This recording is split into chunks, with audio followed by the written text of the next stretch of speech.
Lorsqu'on parle de voitures électriques, la question est toujours la même. Quelle est son autonomie réelle? Dans cette vidéo, nous allons répondre à cette question en testant 11 nouvelles voitures, les nouveautés du moment. Des gros SUV, des compacts, des berlines classiques, des voitures américaines et chinoises, coréennes, allemandes et même un vaisseau amiral. Au-delà de l'autonomie, nous allons tester leur efficacité, qui est à notre avis le point le plus important, et nous allons la mesurer en roulant sur l'autoroute qui fait le tour de Rome. À partir de la charge à 100%, on les utilisera jusqu'au dernier kilowattheure, du lever au coucher du soleil. Un voyage très long mais très important pour connaître la quantité d'énergie utilisée par ces voitures et donc les coûts d'exploitation dans des conditions réelles. Alors mettez un like, abonnez-vous à la chaîne si vous ne l'avez pas encore fait, et après le générique, allons voir jusqu'où l'on peut arriver avec une batterie pleinement chargée.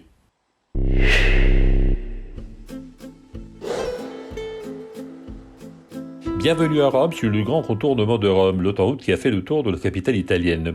Nous avons choisi cette route pour ses caractéristiques très particulières avec une forme en anneau qui la rend en réalité l'un des circuits les plus longs d'Europe. Oui, même plus long que le légendaire Nürburgring.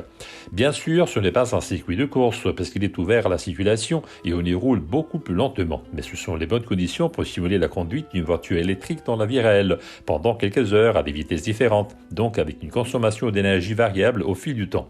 Ce qui peut changer énormément d'une voiture à l'autre. Tout d'abord, découvrons les modèles utilisés pour le test de cette année. La première est la BMW i5. Série 5 électrique, la plus longue jamais réalisée, plus de 5 mètres, super technologique et confortable. La qualité perçue, très élevée. Cette e-Drive 40 a une batterie d'un peu plus de 81 kWh, 340 chevaux et transmission arrière. La deuxième est une berline 4 portes de taille moyenne chinoise, la BYD Seal. Du côté stylistique, elle est caractérisée par des lignes épurées et des intérieurs tout aussi saisissants, bien conçus, avec pas mal d'effets spéciaux comme l'écran rotatif. Cette version dispose de 313 chevaux avec un seul moteur. Avec un peu plus de 4 mètres de long, la Fiat 600i est l'une des plus compactes du groupe et aussi la moins chère à partir de 36 000 €. La batterie 50,8 kWh, un compromis entre utilisation urbaine et extra-urbaine pour limiter le coût et le poids. Concernant l'intérieur, elle n'est pas parmi les plus grandes car la plateforme n'est pas nativement électrique. Passons à cette étrange berline à 4 portes, la Hyundai Ioniq 6. Son design s'inspire d'une goutte d'eau, proposant alors un style unique.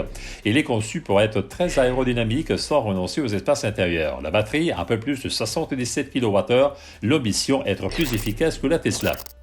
La Jeep Avenger est proche de la Fiat, la taille est similaire, la mécanique est la même, très réussie sur un plan stylistique, mais avec du caractère, car elle fait évoluer les signatures classiques de Jeep avec la calandre à 7 fentes verticales. Retournons en Corée avec un énorme SUV, le Kia EV9. Son design est futuriste avec ses formes carrées, l'habitabilité et la capacité de chargement sont ses points forts. Il peut proposer jusqu'à 7 places et 4 roues motrices, mais dans ce cas la transmission est à l'arrière.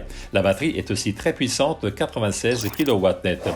On reste en Asie, mais on s'en va au Japon. La RZ est la première Lexus électrique de l'histoire. C'est un grand SUV, mais avec une batterie plutôt petite de 64 kWh. Le design est effilé moderne, les intérieurs très confortables sont réalisés avec des matériaux d'excellente qualité. La transmission est intégrale. La Lucidaire est le fleuron de la gamme, une berline américaine de 5 mètres qui est déjà arrivée en Europe, mais pas encore en Italie.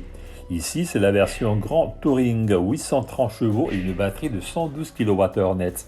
C'est la plus grande voiture que nous avons testée. Grâce à ses 900 volts, elle atteint un pic de recharge à 300 kW.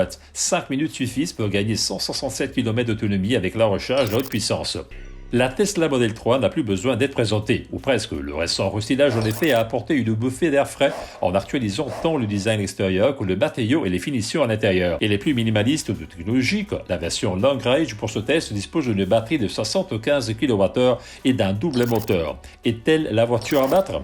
BZ4X. Toyota n'aurait pas pu trouver un nom plus compliqué pour sa première voiture électrique. C'est un SUV d'un peu moins de 4,70 mètres de long avec une habitabilité et des équipements excellents. Sont très distinctifs, l'instrumentation numérique est fixe et le volant petit est réglé de manière indépendante. Elle aussi avec transmission intégrale. Pour certains, la Volkswagen ID.7 est une sorte de Passat électrique. En fait, en termes de taille, de mécanique et de style, les deux voitures n'ont rien en commun. La plateforme est la MEB, dédiée aux voitures électriques, avec une batterie de 77 kWh et un moteur de 286 chevaux. La transmission est à l'arrière et l'aérodynamisme est particulièrement soigné.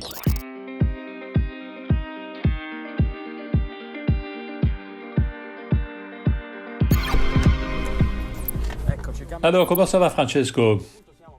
Bon alors, pour l'instant, toutes les voitures sont encore là. Nous avons parcouru un peu plus de 200 km jusqu'à présent. Je suis particulièrement intrigué par le derby Tesla BYD. Eh bien, ce sont deux voitures très similaires, tant au niveau de la carrosserie que de la batterie. Et d'ailleurs, la couleur est également la même. Il est vrai que la BYD a une batterie légèrement plus grosse, mais la Tesla pèse 200 kg de moins. Les Chinois construisent des batteries en interne et les vendent même à Tesla. Mais il faut dire que Tesla fait un excellent travail de la gestion thermique des batteries. Et j'en profite pour rappeler que la raison pour laquelle on dit que les voitures électriques consomment plus en hiver, quand il fait froid, ce qui est vrai, c'est justement parce que la batterie doit être climatisée, c'est-à-dire chauffée et refroidie pour être toujours à la température idéale.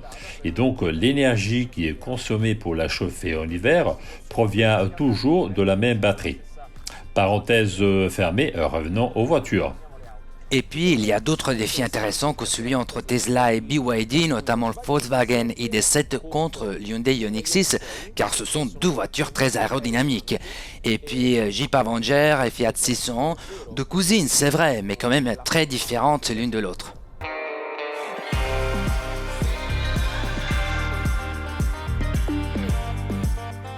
Mais comment mesurer l'efficacité des voitures? Je rappelle les règles. Nous roulons sous la chaussée extérieure du périphérique de Rome dans le sens anti-horaire. La vitesse est limitée à 130 ou 110 km/h dans les tunnels avec des décélérations variables jusqu'à 0 km/h, climatisation réglée à 22 degrés et un mode auto, les vitres fermées et un programme de conduite normal. Seul le conducteur est présent à bord, sauf nous, mais nous ne participons pas au test.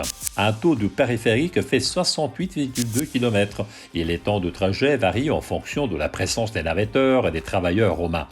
Nous avons évité l'heure de pointe du matin, mais on a pris celle du soir. Comme tous les ans, le test se termine lorsque la batterie tombe à 5%. Le conducteur s'arrête pour enregistrer les données et rejoindre la station de recharge la plus proche. Toutes les voitures sont connectées par radio et roulent tout ensemble à la même vitesse, même ralentissement, qui sont utiles pour recharger un peu la batterie. Et même température qui a aussi un impact. Notre test s'est déroulé avec des températures extérieures comprises entre 10 et 14 degrés. Mais revenons aux analyses de nos voitures.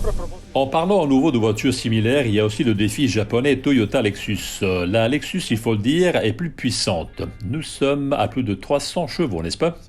Oui, exact, un peu plus 300. La Toyota est un peu plus légère parce qu'elle est moins équipée en technologie. Ça va être un défi très serré. Et puis la Lucide, ça va tenir combien de kilomètres? Je connais pas les vaisseaux spatiaux, la donnée déclarée est énorme. Je pose la question à nos spectateurs, placez vos paris dans les commentaires. Et comment vois-tu la BMW i5? L'architecture n'est pas nativement électrique, mais à Munich, ils savent très bien augmenter l'efficacité de leur voiture. Là, c'est la version de base, 340 chevaux. Mais aujourd'hui, nous ne sommes pas pressés. Il y a de plus en plus de trafic, on veut voyager confortablement et on peut donc parler de la voiture qu'on a choisie, dans laquelle on est assis en ce moment. Tout à fait, c'est une Kia EV9, mais pour être précis, il y a deux EV9 aujourd'hui. Une est utilisée dans notre test, l'autre est celle dans laquelle nous voyageons, que nous utilisons un peu comme voiture soutien ou bureau mobile. J'en profite pour vous montrer le détail des sièges arrière, car la configuration est vraiment particulière. Il y a deux sièges à la deuxième rangée et deux à la troisième, et regardez le niveau de confort. Mais je vois que tu as l'air de bien aimer la position de conduite également. Tout à fait, j'apprécie particulièrement ce repose-tête. Regarde un peu sa forme, on dirait une de ces chaises orthopédiques. C'est incroyable comme il arrive à bien amortir le secousse, c'est top.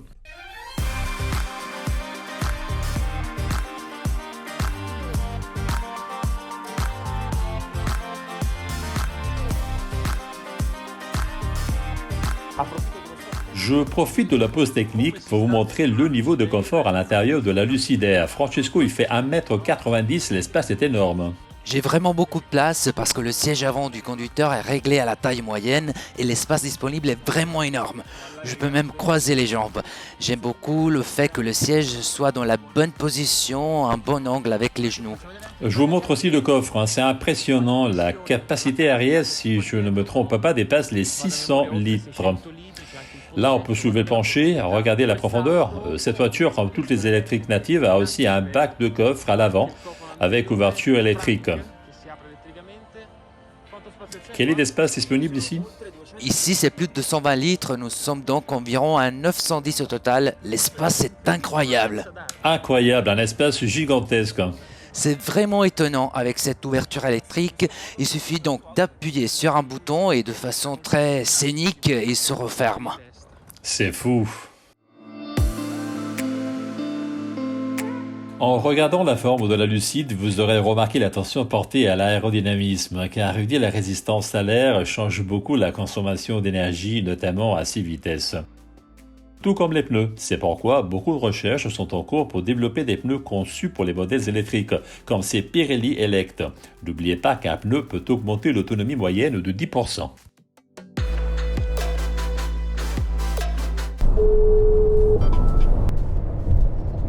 Allô? Nous voilà, salut Jules. Salut Ju. Salut! Quelle est la situation? Quels sont les pronostics? Quelques heures se sont écoulées. Oui, 4 voitures ont dû s'arrêter, il en reste 7.